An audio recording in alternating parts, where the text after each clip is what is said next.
Everyone thinks you've been kicking back, drinking margaritas on the beach, but really, you've been hard at work writing a book, meeting with leaders, thinking about the future of our country. Who said that? So Kamala Harris is back. She was just on Stephen Colbert's show. They released the extended interview on YouTube last night. And I just wanted to cut 3 clips for you guys to talk about specifically, what she discusses in this interview. She wrote a book. We all knew that she was going to write a book. Honestly, I thought the book was going to be titled MVP, but it's titled 107 Days. She talks about this book being a behind the scenes of the 107 days that she ran for president, which is like the shortest amount of time anyone's ever run for president. She was thrown into an impossible situation, and she talks about how and I'll play the clip. She talked about how she's not running for governor of California and her reasonings why. Honestly, just seeing some people's takes from this, I'll talk about it at the end, but let me begin the first clip by talking about how she writes about in the book her perspective of having to go to the Capitol to certify the 2024 presidential election. I was fully aware of what that moment required, not just of me, but of our country. And I talk about it in the book. It was a difficult day, to be sure. And, I had been at the Capitol 4 years before because I was then vice president-elect and I was a United States senator. So what I talk about in the book is that drive to the Capitol and remembering 4 years before and what Mike Pence did and what our Constitution requires and the importance of fulfilling those responsibilities. It was a difficult day because it conjured a lot in terms of what that exact day was, what that day has meant in the history of our country, the recent history of our country. I can't imagine having to have the strength to do that. And she goes on to applaud or, praise Mike Pence for doing the exact same thing too, especially after coming back or right after the Capitol was attacked by MAGA Trump supporters and to go through with the certification of the election process. I never really thought of it that way. She says I was there 4 years earlier in the same position, like that Mike Pence found himself in. So the big thing people want to know is why did she not decide to run for governor of California? She put out an announcement saying that, right now I don't want to be in an elected office. And she talks about this in this next clip. So let me play it for you guys and we'll break it down. You announced yesterday, you made an announcement that you're not running for the governor of California. Correct. Even though in early polling you beat every other candidate by double digits, You said you're going to sit this one out.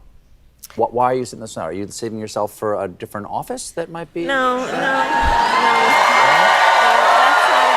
That's what everybody obviously. I know, but honestly, obviously people project onto their hopes and dreams. And honestly, that it's more perhaps basic than that. I am a devout public servant. I have spent my entire career in service of the people. And I thought a lot about running for governor. I love my state. I love California. I've served as elected district attorney, attorney general, and senator. But to be very candid with you, when I was young in my career, I had to defend my decision to become a prosecutor with my family. And one of the points that I made is, why is it then when we think we want to improve a system or change it, that we're always on the outside on bended knee or trying to break down the door? Shouldn't we also be inside the system? And that has been my career. And recently I made the decision that for now, I don't want to go back in the system. I think it's broken. To hear her say that she just doesn't want to be a part of it because she thinks the system is broken right now, it's kind of hard. I do want to point out that she does go on to say that she wants to continue fighting. She's going to keep going. She's never going to give up the fight. She's going to go across the country, talk to people, which is a smart move. Like, she doesn't want to be tied down, right? So like, why just run for governor of California just because, just to be into another office? I do commend her. Like, if her heart's not 100% in it, then don't do it. Right? Like, what would be the benefit for her to go in and be in that office if she truly does not feel it in her heart? That's the same thing. I've always I've always said this about people, like, when people decide to run for one office as a stepping stone for the next, if your heart is not truly in it and you're just thinking of this as just like, well, this is just the next step, this is just the next stepping stone, and you don't have the same passion or drive that someone who else is like dreaming to be in the office, in that office, like say if you want to run for your local school board because, oh, it's a step because I have to get to the city council, so I'm just going to have to be on the school board, versus someone who's actually passionate and their dream office is to be in that school board position and to actually make that change. You know what I mean? So like, why do it if your heart's not 100% in it? So to hear her say that she believes the system is broken, do I think she's going to run for president again in 2028? Yes and no. I mean, I wouldn't blame her if she was like, look, maybe I just want to be a professor at an Ivy League and just be a collegiate professor. Or, you know, maybe I'm just going to retire early and just enjoy, you know, my life.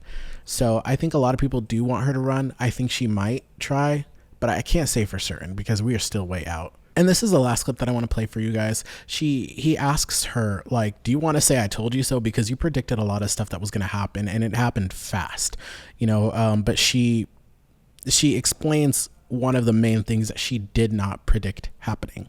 You are correct that I did predict a lot of it. But Stephen, what I did not predict was the capitulation. I didn't predict that. People would roll over for this president. I didn't see that. I didn't see that coming. And perhaps it's naive of me, there who has seen a lot that most people haven't seen, but I believed that on some level, you know, there should be many who consider themselves to be guardians of our system and our democracy who just capitulated. And I didn't see that coming. Do you think, I mean, you must have some still connection to what's going on in Washington.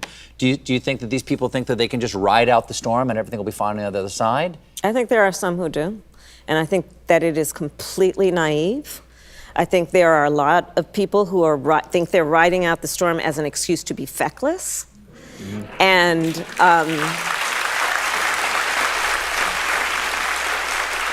And, you know, this is a time for people to, you know, I mean, look, we designed our democracy with 3 independent, co-equal branches of government. I mean, when you see that the President of the United States is trying to get rid of the Department of Education, and Congress has the role and responsibility to stand in the way of that, and they're just sitting on their hands and then they go on recess because they don't want to deal with transparency? Valid point. And I've said this before. So there are some people who are like, oh, I've been in this department for decades. You know, I've spent my life's career in this department. I am a guardian of American democracy. I'm an American patriot in this essence. And then once the going gets tough, when rubber meets the road, they're ice skating out here and they decide to bow out early. There was like that one guy, I don't remember exactly what department, but it was the department Elon Musk was trying to gain access to. And there was like a standoff between him and this guy, and the guy just gave up and was like, I'm just going to go retire. Seriously?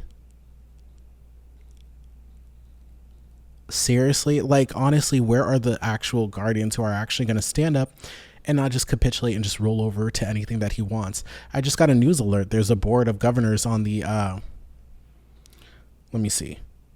One of the Federal Reserve's board's 7 governors will resign early, giving Trump opportunity to fill her seat. So it's just like people are just continuously giving up because they just don't have the fight in them. And I'm just like, yo, you are no fighter. That's weak. That's weak. If you're just going to roll over and just capitulate and just give up your power. It's the same thing with people in Congress, just rolling over and just letting him get whatever he wants and make shit worse for the rest of us. You know, I wish nothing but the best for her. Whatever she decides to do, I hope she's successful in it. Another thing is, like, I'm tired of people like slamming her, saying, well, she can't win. She just lost the 2024 presidential election. But here's the other thing, though. Like, nobody's pointing out, yo, she only had 107 days, right? Donald Trump he never stopped campaigning. After he left office, he continued to campaign. Another point that I really think is important to make is that with having, 4 years to go after the Biden administration, the Biden-Harris administration, is like he had time to recover from in different news cycles. So for instance, oh, my logo is like just floating in the screen. For instance, if he said something, did something, he would still have time to ride that out. Within 107 days of a presidential election, you don't have time to make mistakes. So it's like she had to run this perfect line, and to separate herself from the current president, Biden, was extremely difficult. And I don't think people are giving her the credit that she deserves, which she was able to help hold the line with a whole bunch of other Democratic seats, and Democrats would have lost a lot worse had she not like re-energized people to go out and vote for her and down ballot Democrats. I think that's extremely fascinating that people keep saying, you know, she can't win. And then people are just like, oh, Gavin Newsom is going to be a better option. People in California don't even like Gavin Newsom. Gavin Newsom's not even popular in his own state. So to hear left-leaning progressive commentators say they don't think Harris is a good option, they should just go after Gavin Newsom would be a better option. But then those same people were trashing Gavin Newsom. So if you're not doing well in a blue state, the bluest state, how do you expect him to win a presidential election? You know? And somebody was like, oh, Gavin Newsom can appeal to moderates. Kamala Harris is not like a progressive. She's not a progressive politician like that. Let me know what you guys think in the comments below. You know, I can't wait to read her book. I'm going to read the entire thing like as soon as it comes out. It'll probably take me just like a day and a half to read it, have a whole bunch of notes, dissect it, do a whole deep dive analysis on it, because I am fascinated to see what she puts in this book and how those 107 days actually played out.